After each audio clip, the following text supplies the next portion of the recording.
Langka. Ito na yung ingredients. Nagisa ko na. Nalagay ko na yung ingredients.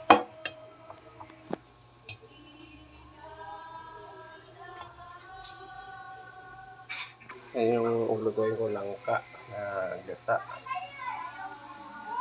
May kalabasa, tapos may malunggay, at may ray-ray, itong tilapia.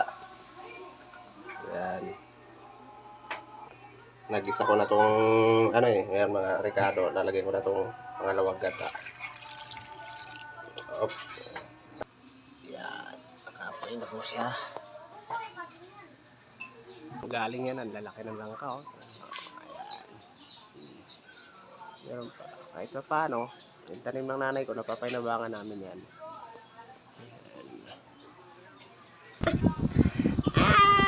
Ayan yung aki ko, aki anak. Ayan mga kulit. Gusto mo pang buha to? Halika na. So, ayan, ilalagay na natin ang pinirito.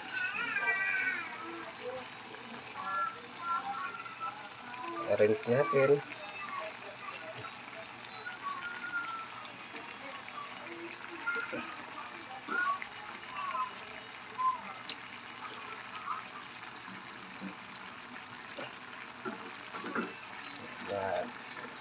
Sinabi ng maigi. Yan na yung pinirito sa langka. Siyempre, gata. Siyempre, lalagyan na natin ng kalabasa. Pampasarap. Hop. May kalabasa yan. Ayun natin.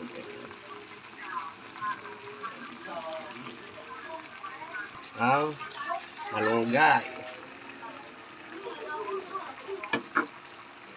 Ang langka na may pritong tilapia, kalabasa at malunggay. Siyempre, yung gata. Lagyan natin ang gata.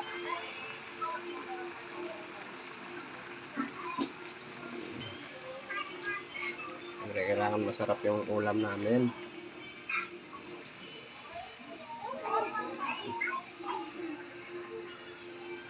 Siyempre, yung sponsor natin, yung Magic Sarap, baka naman. Bubura natin. Bubusan natin yan kasi konti na lang ito eh. Yan. Asin, siyempre. Ayan, kumukulo na siya. Ayan, kumukulo na. Tatakpan natin ngayon. Ayan, takpan natin.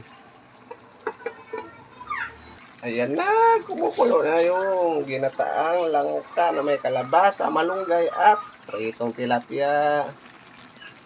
Bungkag na naman ang bahaw na ito. Silipin natin mga kalasa para makita natin kung Uy!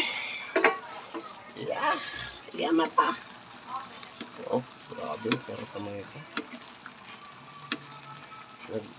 Kumano na siya yung krema lumalabas.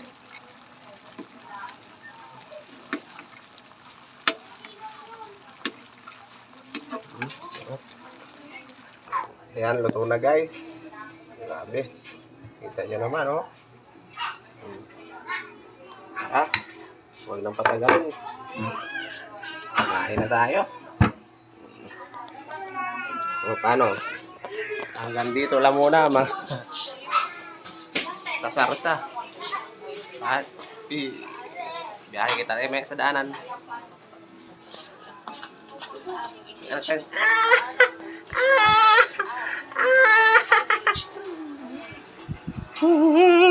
Ito.